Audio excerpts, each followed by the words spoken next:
Shabbat Shalom again. Yeah, the energy in here tonight is really remarkable. I hope you feel it too. Of the most significant single verses in the entire Torah, this week's portion, Shmini, contains one of the most powerful. This week's reading begins on the 8th day. Moses called Aaron and his sons and the elders of Israel and instructed them again on the rules of making sacrifices. For those of you paying attention in recent weeks, you know just how much real estate in the scroll is devoted to this sacrificial system. As one modern commentator reflects, for several weeks and many chapters, certainly the longest prelude in all of Torah, we have read of the preparations for the moment at which the tabernacle would be complete and God would bring God's presence to rest in the midst of the people. 5 parshiot, Truma, Tetzaveh, Kitisa, Vayakel, and Pekudei, 5 parshiot describe the instructions for building this desert sanctuary. And 2, Vaikra and Sav, that's 2 portions, detail the sacrificial offerings to be brought there. So here's the audience participation. How many parshiot are devoted to this tabernacle? A lot, that's the answer I would give, but our CPAs up front say 7. 7. That number 7 should not be lost on us. Why? What does the number 7 represent in our tradition? 7 days of creation. Good, 7 days of creation. Keep going. On the 7th day, God rests, and so do we. Where else is 7? If you've celebrated a wedding at any point recently, the 7 wedding blessings, wholeness, love, togetherness, and of course, in terms of the 7 days of creation, 7 is a complete number. It's a symbol of wholeness and completion. Therefore, if we were reading the Bible purely as literature, we might anticipate the resolution of this tabernacle story this week. Accordingly, we learn the tabernacle is completed, and then Torah goes on to detail the events of the very first sacrifice that Aaron offers on behalf of the people. He did so in the presence of the entire congregation of Israel and employed his sons to help perform the ritual. Full stop. Careful, it's a head fake. Don't turn off the TV just yet. Here's the unexpected and troubling ending that leaves much to be desired. Many of you are shaking your heads. You know it's coming. Having just witnessed their fathers successfully carry out the first purgation offering, we read that Aaron's oldest sons, Nadav and Avihu, stepped up to the altar to offer a sacrifice of their own. Both men took up their fire pans, they put fire in them, and they laid incense on the pans. But instead of pleasing the Eternal, as their father's sacrifice did just moments ago, something went terribly wrong. Tragedy struck when the 2 men were consumed by their fire and died in dramatic fashion in front of their father Aaron, their uncle Moses, and the entire congregation. Such a deeply troubling story.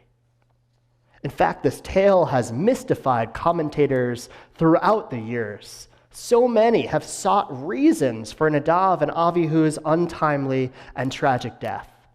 Some commentators, like Rashi, wondered if they were killed as a divine punishment for Aaron's actions at Mount Sinai. And as we'll discuss tomorrow morning at Shabbat Minyan, here's the plug, tomorrow, 9:30, Midrash teaches Aaron's sons died because of multiple reasons. 1, for drawing near, in that they entered the innermost sanctuary of the tabernacle, which was off limits to everybody except the high priest, Aaron. 2, for the sacrificing, in that they offered a sacrifice which they had not been commanded to offer.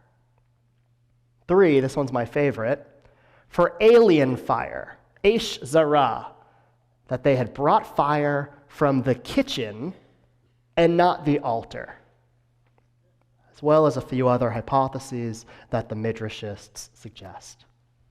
For me, our sages' explanations as to why Aaron's sons died in such tragic manner is less important than the lesson we learn in the interaction between Aaron and his brother Moses right afterwards. Torah tells us that after Nadav and Avihu died, Moses says to their father Aaron, "This is what God meant by saying, 'Through those near to me I show myself holy and gain glory before all the people.'" Attempting to make theological sense of this scene, Moses discouraged proper mourning for Nadav and Avihu, suggesting they died for a holy purpose, if that was a thing. But Aaron didn't respond to Moses. Instead, we read, and here's that really powerful verse, Vayidom Aharon. Aaron was silent. Commentators call it a profound, shattering silence. I also droshed on this verse just prior to the Delta surge, more than a year into the COVID-19 pandemic, a moment that you probably remember was marked by great heaviness and struggle as we were each navigating those difficult times. I lifted up Rabbi Shai Held's teaching about facing grief, in particular his advice for facing the collective grief we all faced then. Today we've come so far in our collective COVID experience. Positivity rates are down, vaccination rates are way up, and many of us are able and feel safe not wearing a mask while sitting next to others. But tonight, I think our community is faced with other sources of grief, namely the continuing Russian aggression wreaking havoc in Ukraine, rising economic and political concerns, not to mention each of our own personal struggles, physical, emotional, and spiritual in nature.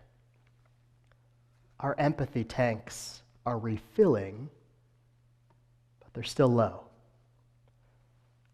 Still, as I experienced throughout my tenure at NSCI, and especially in these past 2 years with COVID-19, so many have reached out to me and our staff here at the synagogue this week, asking how you can help, especially help those who are either seeking refuge or facing head-on the war in Ukraine.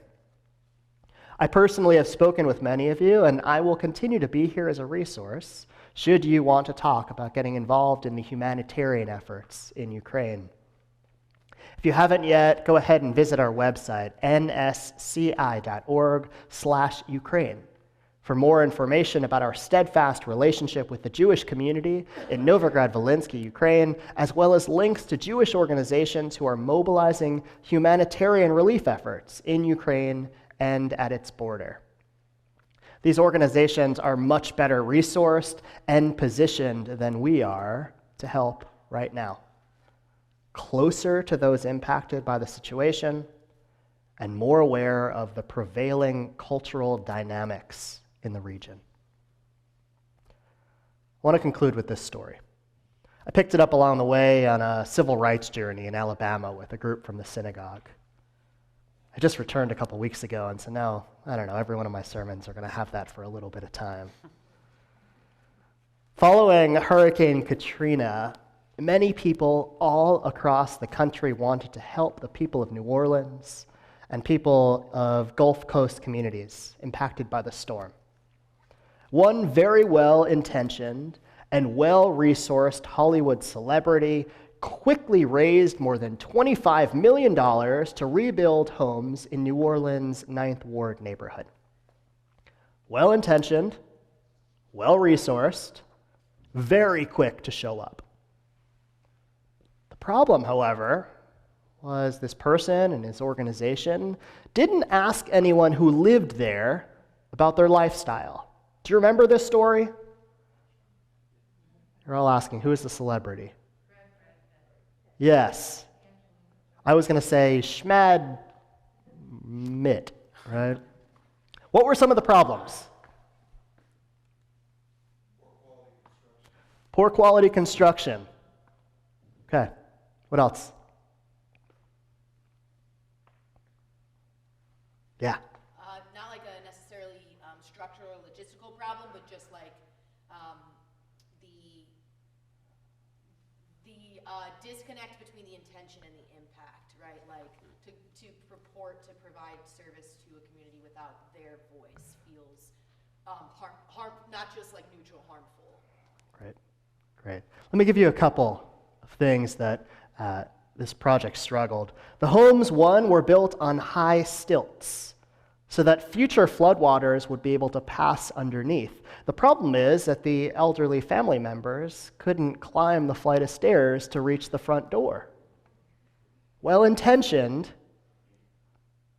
many of these homes were built without porches. Now, these are porch communities.